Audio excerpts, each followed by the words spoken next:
eclesiástico, todo. Pero recordé esto a raíz de algo que me sucedió particular.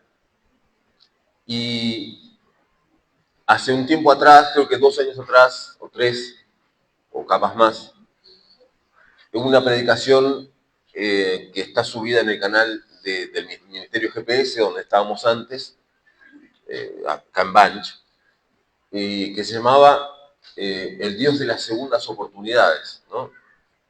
Teníamos que ponerle un título a las predicaciones y no soy demasiado original para eso, así que, bueno, le puse así. Pero viendo una imagen estos días, y me recordé de algo que yo trabajé en un lugar hace mucho tiempo atrás, hace unos 20 años atrás, con chicos de la calle. Y vi cómo en ese lugar entraban niños de la edad de mi hijo, con sus hermanitos, que habían nacido en la calle. Y él no conocían otro lugar. Muchos de ellos inhalaban pegamento porque no tenían para comer. Con la edad de mi niño. Y se retiraban de ese lugar porque le daban algo ahí para comer y para tomar. Y me decían, chau señor, yo mañana voy a venir. Y yo no los veía muchas veces, no los veía más. Porque su vida era totalmente cambiante. Ellos no eligieron vivir así. Ellos no eligieron nacer en la calle, vivir en la calle, dormir en la calle. Simplemente les sucedió. Y esto me hizo recordar a un hombre en el año 1845, británico él, ingeniero mecánico, bautista, que siente un llamado fuerte y se va a Camerún. Y allí, un par de años más tarde, con su esposa, se asienta en un lugar de la tribu Duala. Y en este lugar, esto es un dialecto que es nativo, ¿no? No es un lenguaje normal, sino que es la lengua en la que ellos se comunicaban entre ellos. Y él aprende el Duala tan bien, pero no tenían registro ellos de escritura, simplemente lo hablaban, no había escritura. Y ustedes, las grandes comunidades o las grandes civilizaciones antiguas, ¿qué es lo que las distinguía de las otras? La escritura. Así se distingue una civilización de una simple tribu. Bueno, esta tribu tenía simplemente el lenguaje. Entre ellos se entendían, pero no podían escribir lo que hablaban porque no existía. Ahora, este misionero comenzó no solamente a hablarlo, sino que comenzó a crear el lenguaje escrito. Y no solamente eso. En el año 1862, Alfred Sacker, de él estamos hablando, recopiló todo el Nuevo Testamento en Douala, para que esa tribu tuviese acceso, aunque sea al Nuevo Testamento. Es más, con sus conocimientos que tenía de ingeniería, levantó escuelas, se inventó una imprenta en la cual escribió él el Nuevo Testamento. Y además, por supuesto, fundó una iglesia. 10 años más tarde, no solamente los Doualas tenían este Nuevo Testamento, sino que en el año 1872 ya tenían toda una Biblia completa en su lenguaje nativo. Alguien se preocupó y les dio una oportunidad. El que genera esto es el Espíritu Santo. Me llamó la atención algo de lo que leímos recién. Porque fíjese, de repente David tiene un pensamiento, ¿no? Y se puso a pensar en que él había hecho un pacto con Jonathan. Mucho tiempo atrás, antes incluso de ser rey, él había hecho un pacto con Jonathan. Ahora, se encuentra en una situación en la que él estaba pensando y de repente recordó, yo no cumplí con mi pacto. Yo hice un pacto con mi amigo, con su hermano del alma, y no lo cumplí. Y eso lo puso en una cierta aflicción, ¿no? De decir, ahora, ¿por qué no hice algo antes? Ahora, ese pensamiento que le viene no es repentino. No nace de la nada, nace del mismo Espíritu Santo que le pone a él esto de recordar. No es una casualidad. Si usted lee todo el libro, hasta 2 de Samuel, hasta lo que leímos, es muy interesante. La historia que narra los acontecimientos de Mefiboset está en el capítulo 4. Vamos allá. Son 2 versículos que vamos a leer. Capítulo 4.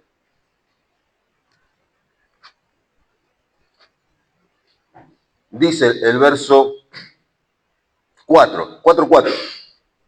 Y Jonatán, hijo de Saúl, tenía un hijo lisiado de los pies, tenía 5 años de edad, cuando llegó de Jezreel la noticia de la muerte de Saúl y Jonatán, y su nodriza le tomó y huyó, y mientras iba huyendo apresuradamente se le cayó el niño, y quedó cojo.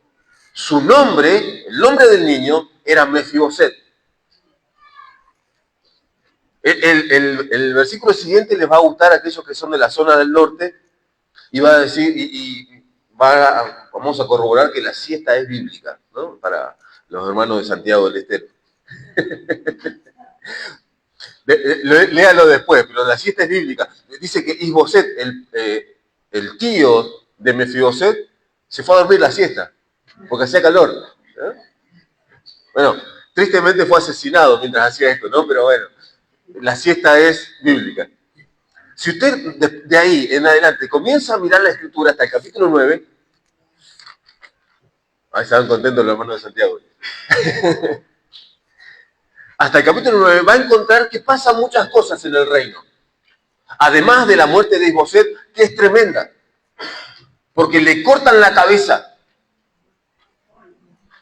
Tremendamente cruel. Es más, los dos que le cortan la cabeza a Isboset, el tío de Mefiboset, van hasta el rey David. Y le dice, mirá, te trajimos la cabeza de Isboset, porque él te quería muerto, dice. Entonces, nosotros nos vengamos. Y anteriormente David había dado muerte a los que le habían dado muerte, tanto a Saúl como a Jonathan. Así que lo mismo hizo con estos dos que pensaron que le estaban haciendo un favor al rey. No, la historia es, por supuesto, para una película.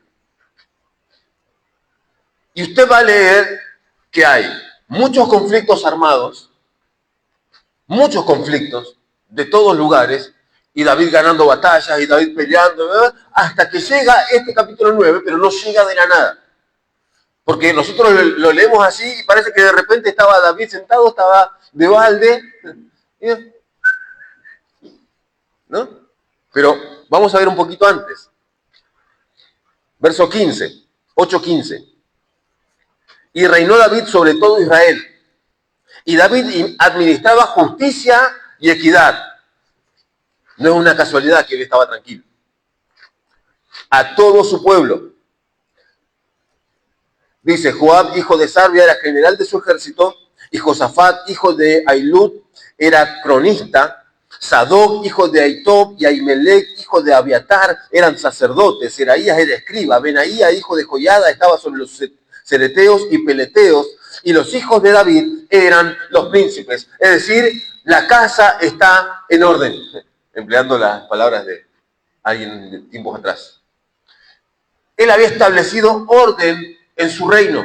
Y todas las cosas estaban en su lugar. Por eso él de repente tiene la tranquilidad de pensar, porque estaba tranquilo. Y en ese momento viene esto a través del Espíritu Santo, de que él recuerde de que él estaba faltando con algo que él debía cumplir. Y recuerda la promesa que allí en el capítulo 20, si no me equivoco, de 1 Samuel, él le hace a Jonathan. Y lo recuerda, lo trae a memoria y decide hacer algo al respecto.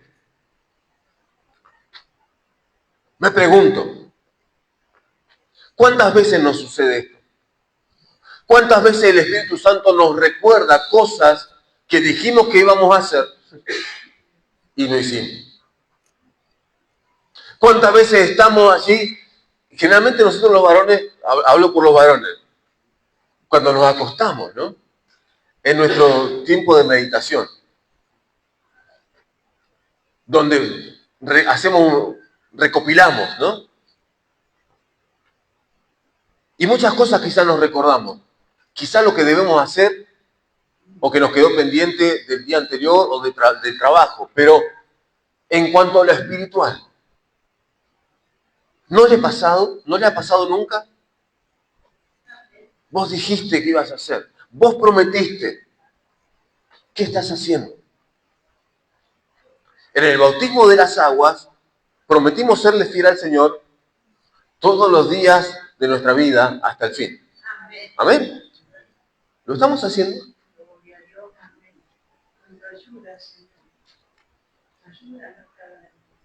¿Sabe que nosotros, tengo una especie de controversia con la frase, perdónenme lo que la usan, ¿no?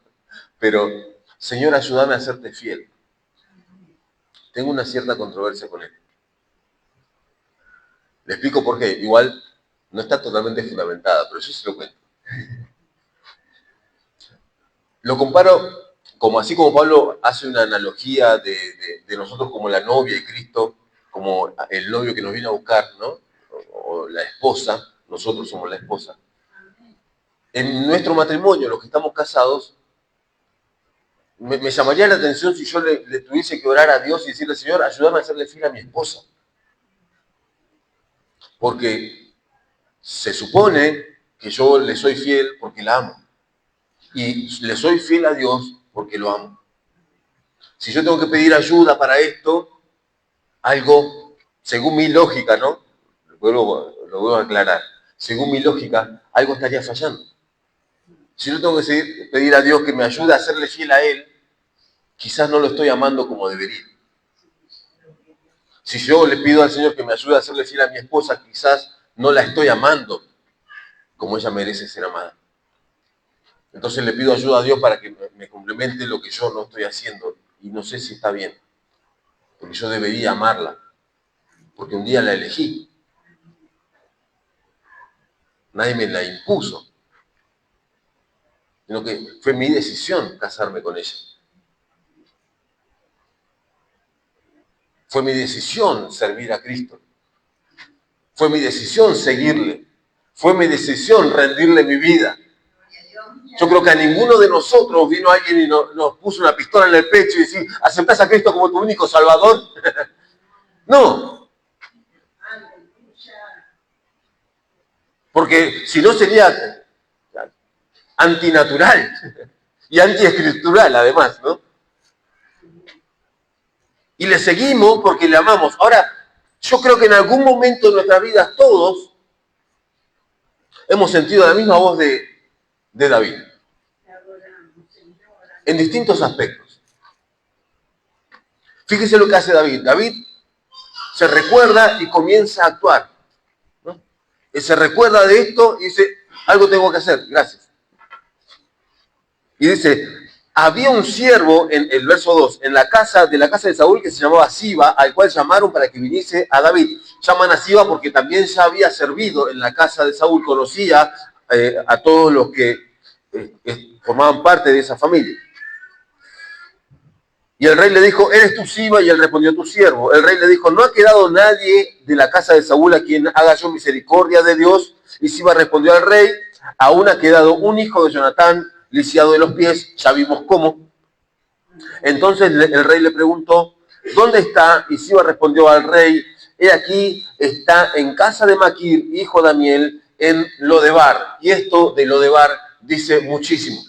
La Biblia no nos dice cuántos años pasaron, desde aquel niño de 5 años que queda lisiado hasta este que uno supone que es un hombre porque ya tiene un hijo. Así que evidentemente han pasado seguramente más de 20 años, o aproximadamente entre 20 y 25 años. Y entre el pacto de Jonatán y David han pasado más de 30. Pero Dios, que es Dios y sabe todas las cosas, puso esto en el corazón de David en ese tiempo específico. Y van a buscar a Mefiboset y lo encuentran en un lugar llamado Lodebar, que básicamente quiere decir sin pasto o sin nada. Allí estaba. ¿Por qué sin pasto es? Porque era un lugar que no tenía ningún tipo de recurso. Entonces allí, porque recordemos de que Mefiboset está huyendo por su vida, lo sacan, porque él era un niño de 5 años, evidentemente un niño no tiene conciencia de esto, pero a él lo sacan para preservar su vida. Y llega a Lodebar, es decir, que el lugar tenía que ser un lugar donde nadie lo pudiese encontrar. No sabemos qué fue de la nodriza de Mefiboset, que le hizo el enorme favor de romperle los pies. Imagínense la desesperación que tiene esta mujer corriendo, que se tropieza, cae y rompe los pies del niño. No sabemos qué fue de ella, pero sabemos que Mefiboset no tenía posibilidades de trasladarse, porque estaba lisiado. Entonces se tiene que quedar en ese lugar, en Lodebar. Lodebar, que es un lugar sin nada. Es un lugar que no proporciona porque no tiene. Simplemente lo que buscaba era pasar los años y nada más. Aquellos que no tienen la oportunidad, como estos chiquitos que les mencioné, simplemente buscan poder pasar el día, poder vivir un día más. Lo sé con conocimiento de causa, yo estuve con ellos. Aquellos que no tienen nada que perder, disfrutan de las pequeñas cosas. Un vaso de agua. Yo recuerdo que llevaba bolsones cuando le conté a mi mamá de esto, mi mamá me daba bolsones de ropa y verlos a los niños y algunos ya más grandes también llegar con por ahí alguna camisa, una campera, me decían rancho.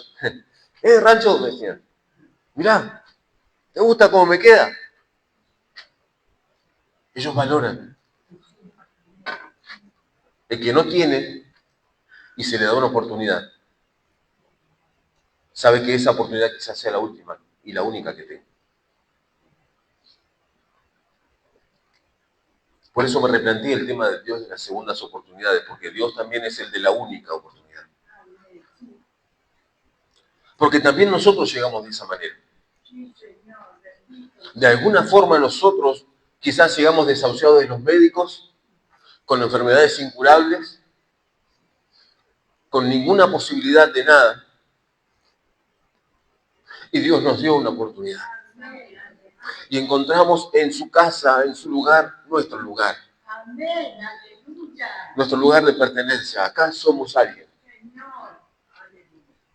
Acá recibimos una palabra, acá sabemos que tenemos un refugio, acá sabemos que oramos y Dios nos oye. Bendito sea el nombre del Señor. Dios nos dio a nosotros una oportunidad. Amén. Sí, Señor, gracias por esa oportunidad. Señor, gracias. Y muchas veces no la sabemos aprovechar.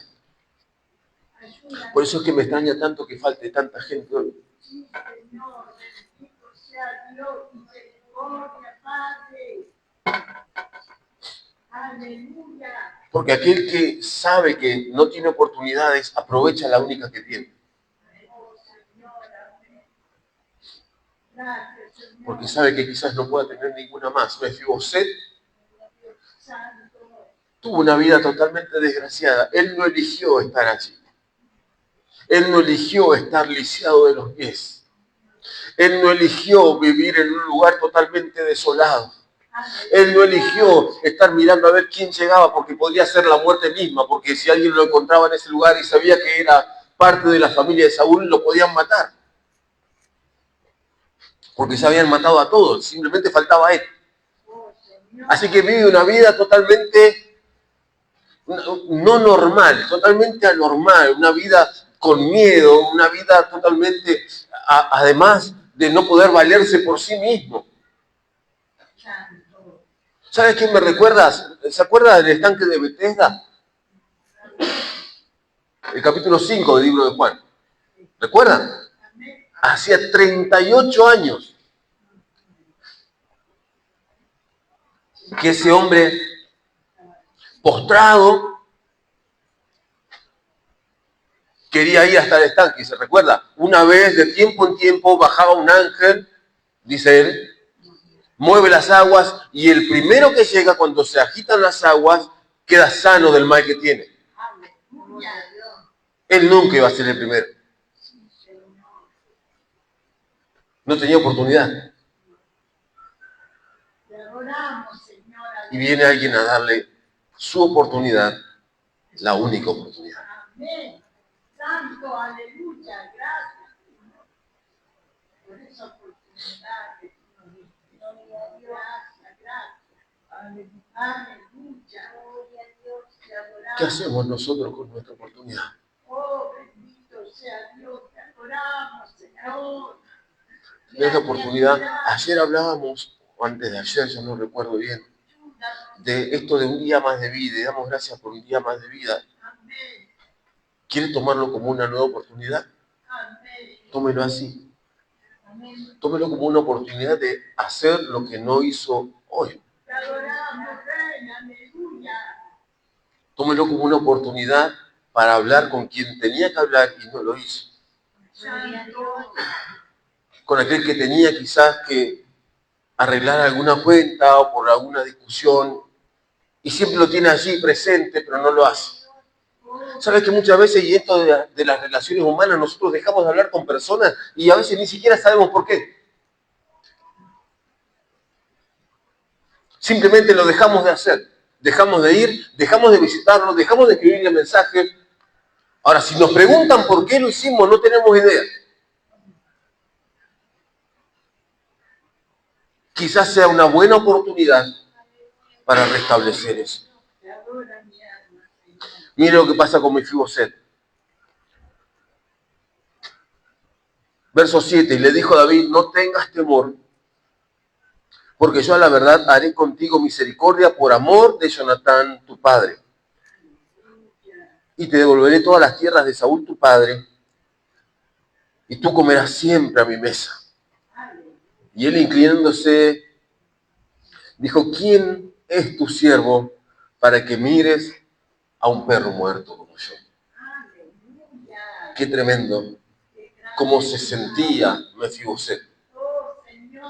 Hoy que se habla tanto de la autopercepción, él se percibía como un perro muerto, como alguien que no tiene ningún tipo de valor. Sin embargo, el rey lo mandó a llamar, vení Mefiboset, hay lugar para vos en la mesa. Así también nosotros fuimos llamados, como Mefiboset. Y el Señor nos dijo, vení, también hay lugar para vos en la mesa. También hay lugar para vos, no importa cómo estás, no importa cómo te sentís, no importa cómo te percibís. Vení, hay lugar para vos en la mesa, sentate, vení, comé. Comé comida, deja de comer sobras. Vení, alimentate. Vos sos parte también de esta familia. Es lo que hizo Dios con nosotros. Póngase de pie. Le habrá pasado. Pero quería dejarle esto. ¿Por qué? Porque, y vuelvo otra vez a la tribu Duala. ¿Sabe qué? Ese lenguaje, el Duala, que es el que tuvo que aprender este misionero, en el que tuvo que escribir y él inventar la escritura, tremendo. Preocupándose por esa gente a la que él no conocía.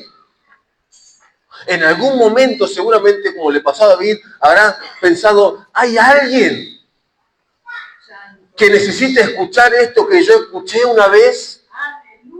Hay alguien que necesita escuchar del Evangelio. Hay alguien, habrá alguien. Y el mismo Espíritu Santo le habrá contestado, anda a Camerún.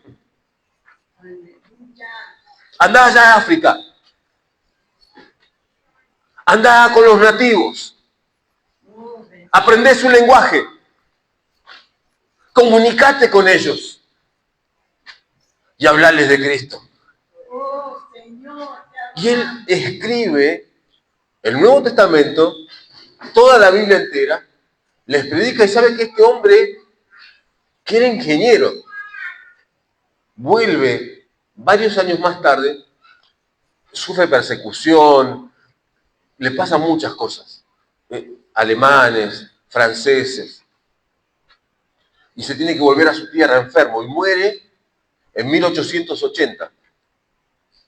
Y creo que pocos deben recordar, quizá usted nunca lo haya escuchado, de esa obra. Quizás muchos ni siquiera, es más, hay muchos países hoy en África que ni siquiera conocemos el nombre, pero que necesitan de alguien que escuche la voz y se ponga con manos a la obra, ¿no? Ah, pero era un ingeniero, decimos nosotros, ¿no?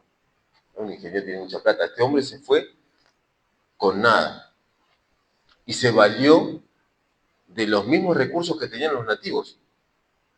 Comía con ellos, era maltratado por ellos. Sin embargo, el amor y el llamado era más fuerte.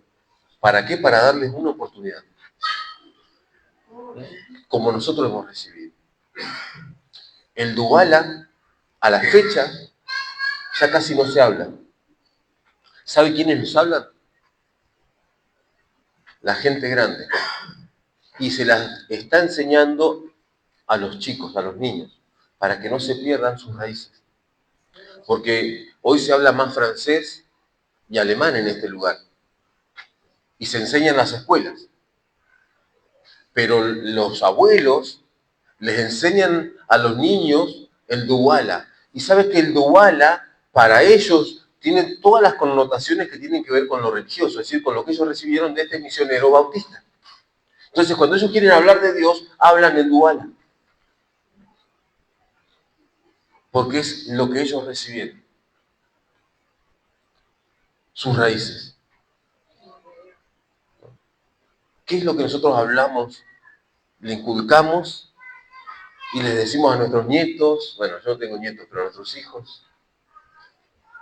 ¿Le hablamos de nuestras raíces? ¿De lo que recibimos? Porque es muy sencillo si no. Les cuento un cuento y ya está. Bueno, que lo haga la IA, ¿no? Es más fácil.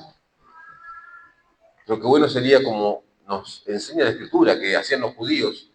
Desde niños ya, además nos dice, instruye al niño en su camino.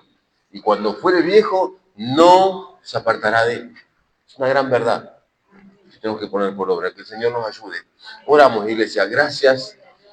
Gracias, Señor, esta mañana, por tu bendición, por tu fidelidad.